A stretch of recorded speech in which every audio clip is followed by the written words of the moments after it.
Our state has some incredible problems. My name is Lynn, Hinderaker. I'm here to talk about that with you and talk about the trends that have shaped this state and dragged us in one direction or another. We're not really we're not realizing the dream we had way back in the early 2000s or even around 2008 or 9 or 10. My name is Lynn Hinderaker. Welcome to WowBiz, Nebraska. We're going to get it on right now. Design is everything. You've heard it before. It's increasingly important right now as people try to differentiate their companies, their organizational structure, their homes, their offices.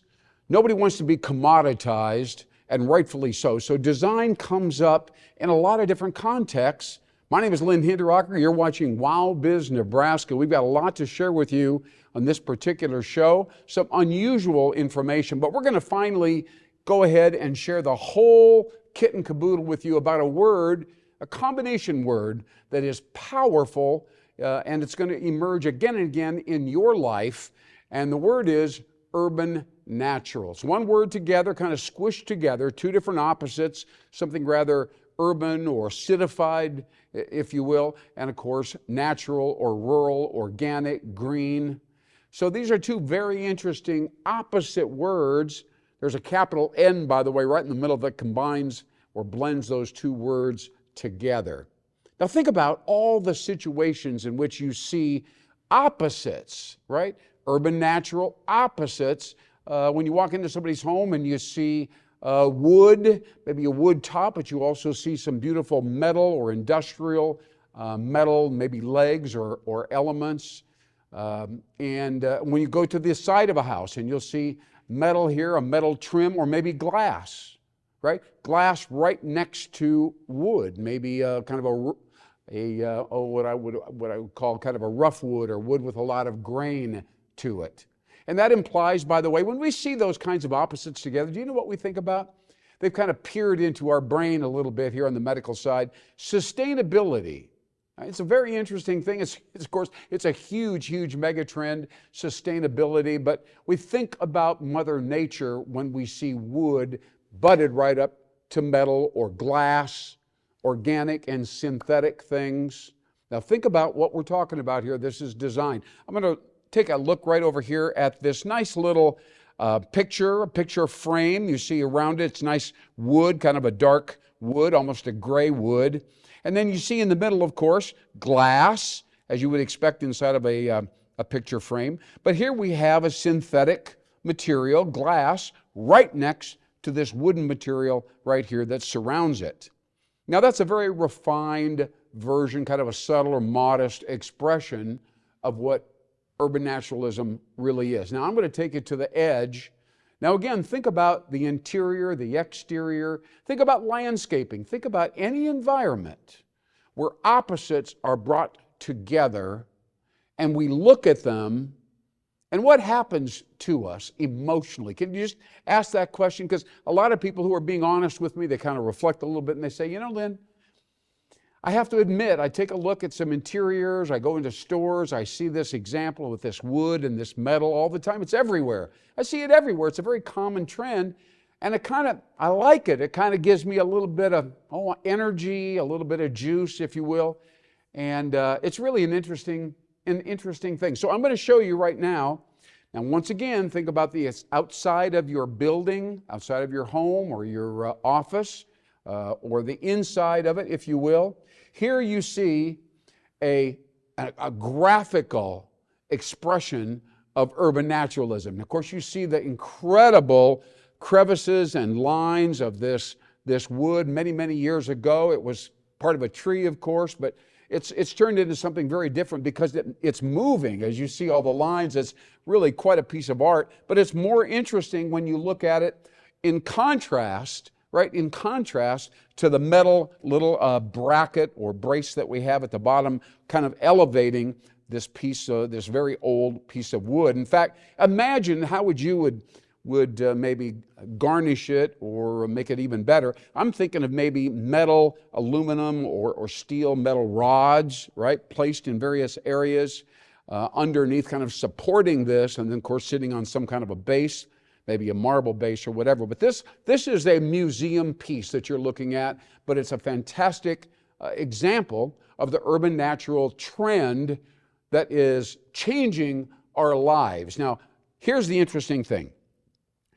When you talk to a young person who's come out of college, maybe they're working in their local home or neighborhood or whatever, and they get a phone call or whatever, and somebody says, hey, you might be interested in moving to Alliance or North Platte, or coming up here to Norfolk or down to Nebraska City, and you say, well, what's going on down there? I kind of like my job. It's okay. I seem to make pretty good money. Why would I leave? And the person on the other end of the phone, maybe it's a chamber person or an economic developer, would say, well, I'm glad you asked. We have a new urban natural kind of a strip there in downtown. We got all these different urban natural buildings. You know what the urban natural thing is, with the budding up with the wood and the metal? And oh, yeah. I know about urban natural design. Absolutely. I love it. It's really cool, very contemporary, and that's perfect for me. I would prefer to live in an urban natural building, and I've even seen some urban natural landscaping. Do you guys have that? Well, yeah, as a matter of fact, behind the main building we're thinking about officing in and having you live and work with us in that area, we have this incredible, it's kind of a garden type thing, but then there's all this different, like they're metal, how do I say it, sculptures, abstract sculptures made out of metal. And but then there's all this beautiful green organic stuff in the back, and people seem to really like it. They hang out there instead of in the office doing their work outside in many cases. Yeah. Here's the thing. People like the young man I just tried to portray refer to themselves as urban natural people. There are 50 million knowledge workers in America today that are looking for a place to work, a place to live, a place to raise a family, and so on. And they're going to choose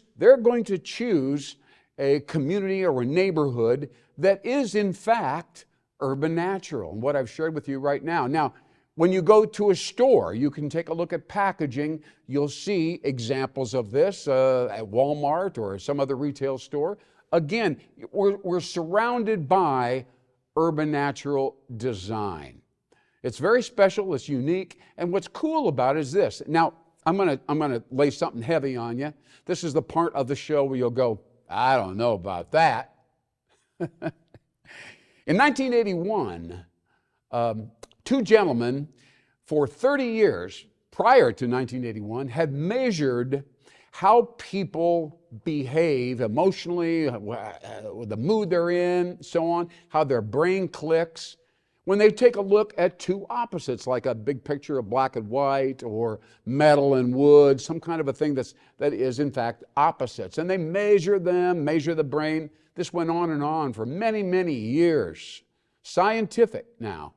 And this is when the art of neuroaesthetics, and I shouldn't say art, the science of neuroaesthetics and neurology in general.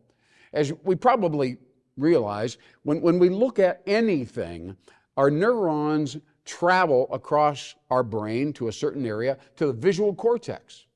When the visual cortex sees something like what we're looking at right here, a dramatically opposite colors, dramatically opposite materials, and so on, they scintillate, they stimulate, is a better word, the release of dopamine. Dopamine is a hormone that all human beings have, and it kind of is part of our energy. Now, there's a big, long story about dopamine. It's very positive. It's incredible.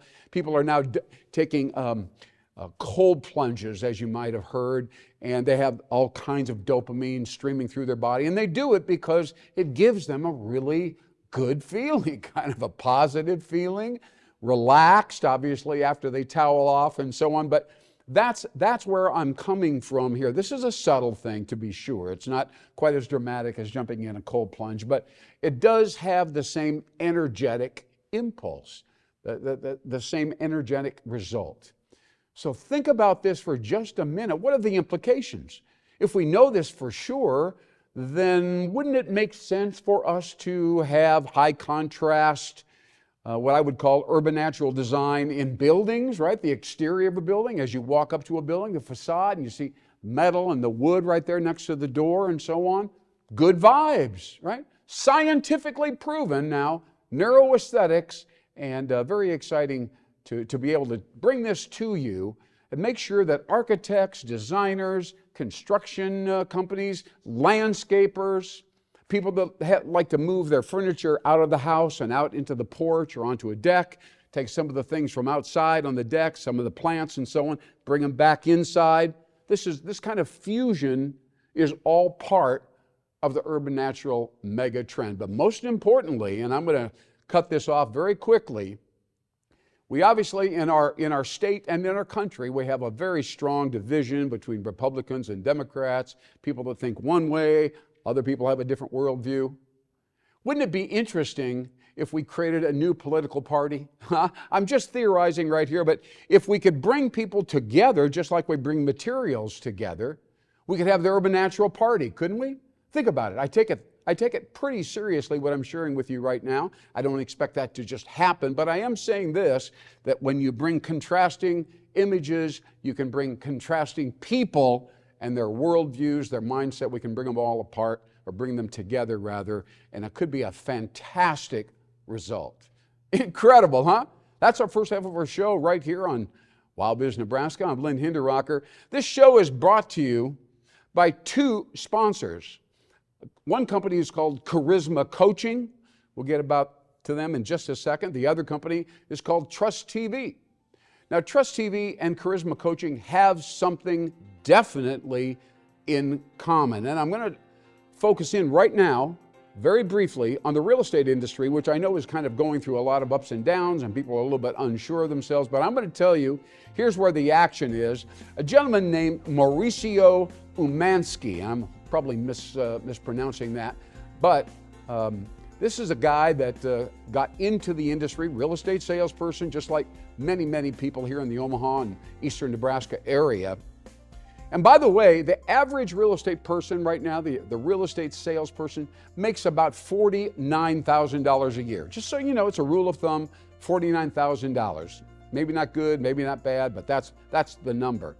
This gentleman, Mauricio, said, I'm going to go to the next level. I'm not going to settle for that. I have to have a different strategy and a different way to think about doing things.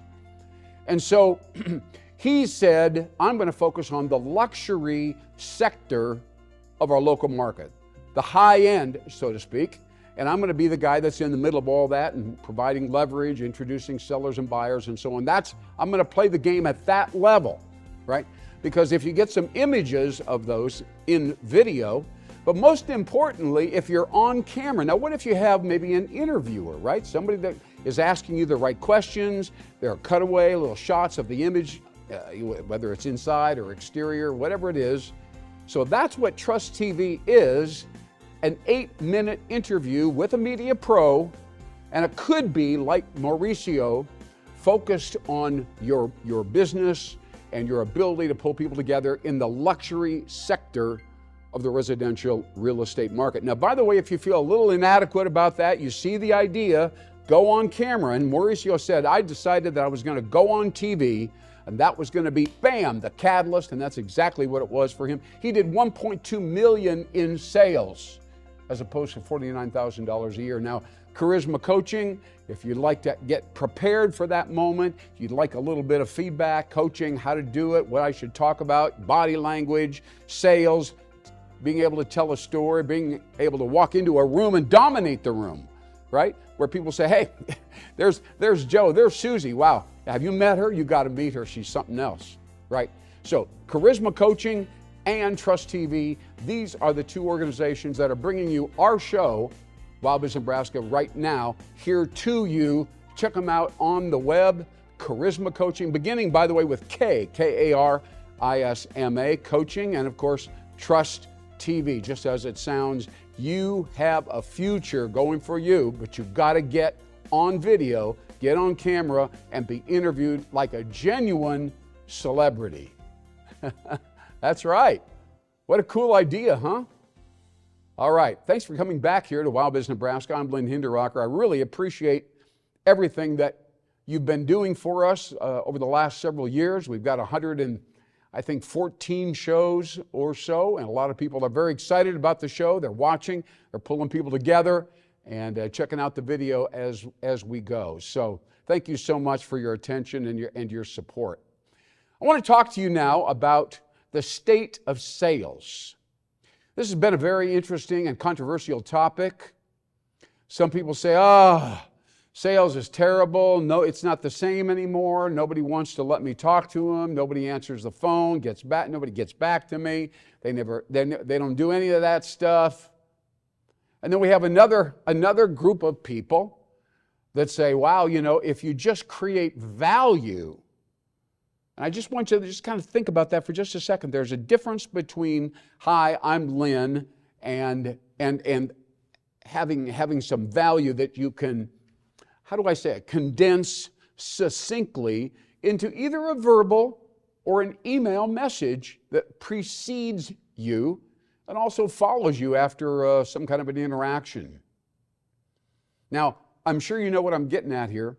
In some cases, by the way, there's a lot of people that say, 43% say, I'd rather not even see a salesperson or talk to them or whatever.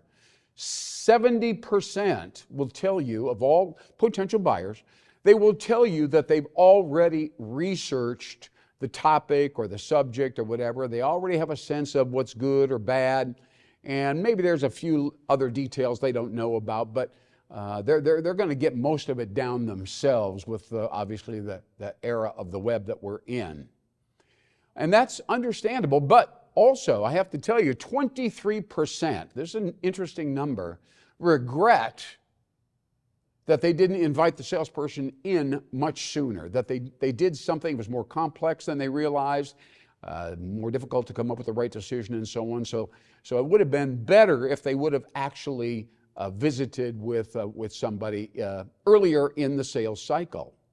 Now, there are other research organizations, because we really are in a transition here. But I got to tell you one interesting thing here that's just kind of it's not a sidebar, it's right down the middle here on this particular topic. Salespeople don't want to be thought of as marketing people. They don't want to be the people that have to send out emails.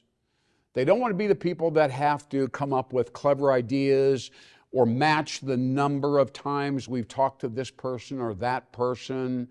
And now we're on interaction number 4, and so we say something different there as opposed to a couple of weeks ago when we sent them interaction number 2 or email message number 1 or whatever. You get what I'm getting at here.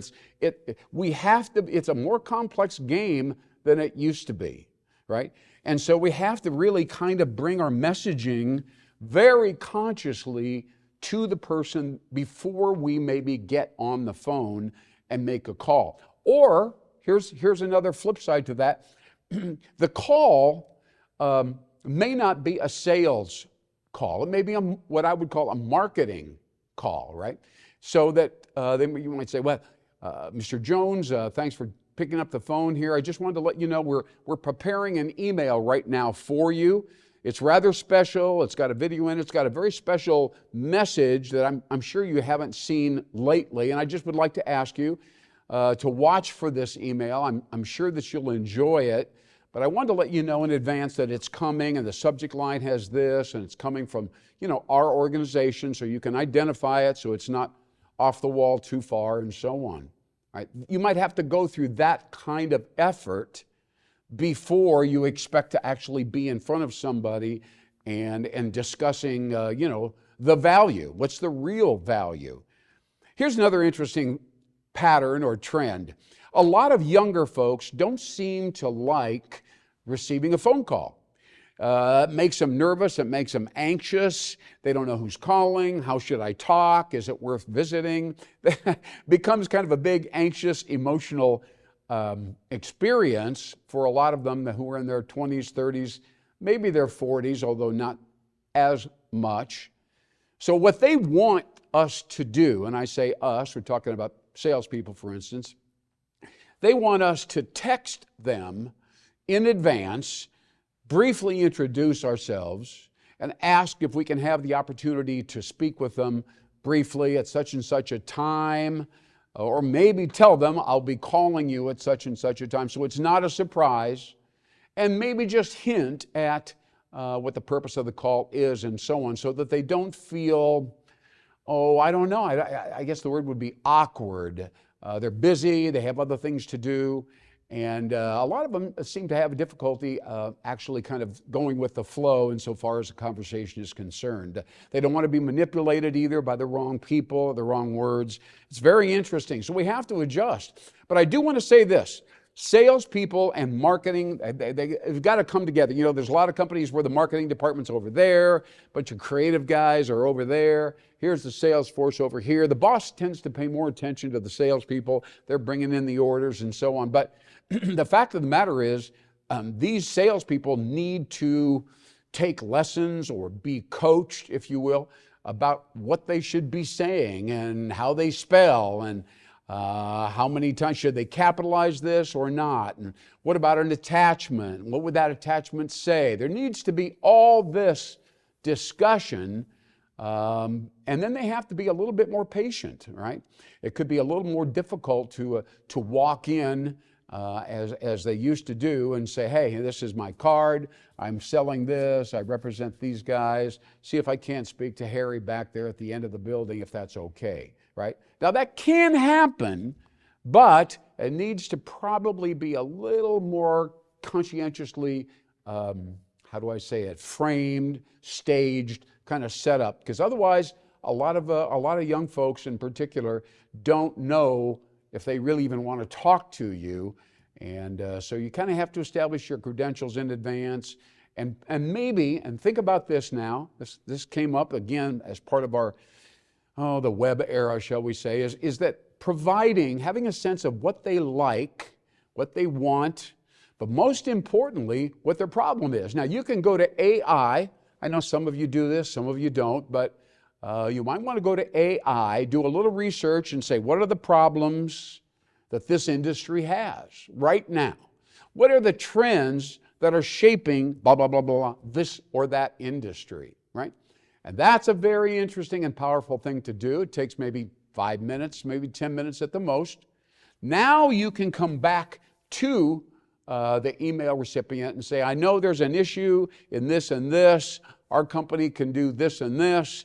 I'll call you to see if that's relevant, or something to that effect. And that's really what they appreciate. And of course, you can always go to Facebook or Instagram and say, check them out, do a quick find or search and find out if in fact they are involved with some nonprofit, or they have something going on in their family and so on. Maybe they've accomplished something, some achievement or whatever. And so you can lead in with that email, some reference to that. You don't have to go on and on, but maybe 1 or 2 sentences, right? And again, these salespeople up to this point have never really had to think about this stuff. They want somebody to give them leads. These people have said they're kind of interested. I'll go knock on the door, schmooze in the lobby, get a meeting with them, and we'll go from there. That's what they would like to be able to say and continue doing. It's not always as easy as that. The sales game is changing. It's becoming more marketing oriented. Finally, I got to say this one more time. Now, I'm going to pull a couple things out here. Let's use these as symbols of the sales generation, the marketing generation process, right? And here they are, right? These boxes right here kind of provide a very interesting little example. But if you come down from the top, right, you've got to have a list. You've got to identify people, you've got to do research, you've got to find out who you're talking to, and you've got to think through the value proposition. Why would they want to even do business with me? And this is the big deal. A lot of people have difficulty with that. Then the next one, of course, is contacting them not once, but maybe 2, 3, 4, 5 times, right? So they know who you are and have a sense of what your values are, what you stand for, what people say about you. No more, hey, Lynn, we do this. We're really good at that. Let's hook up. Not that easy anymore. And then finally, customer service, who wants to congratulate them for talking to you, reinforce the fact that we've had a dialogue, thank them for participating in that, and then maybe schedule a time we could get together, make sure my salesperson can call you at a specific time. But I'm really just calling to thank you so much for chatting with our company and learning a little bit about us in advance of sitting down and having a serious conversation. Thank you so much. I don't want to ask you for anything. You'll hear from Lynn probably tomorrow afternoon. Thanks so much. Okay, bye. Right? So we're redefining these 3 steps. We're pulling back, trying to be more strategic, trying to create value in advance of, hey, how you doing? All right? That's right. All right, so I'm Lynn Hinderaker with WowBiz Nebraska. I do training, I do consulting. I work with a wonderful partner of mine, Lee Myers, and we would love to visit further with you. Check us out on newbraska.com. And next time, I promise you will have equally exciting, interesting insights about your company, your industry, and your personal growth as an executive here in the eastern Nebraska area. Talk to you soon. Thanks again. Bye-bye.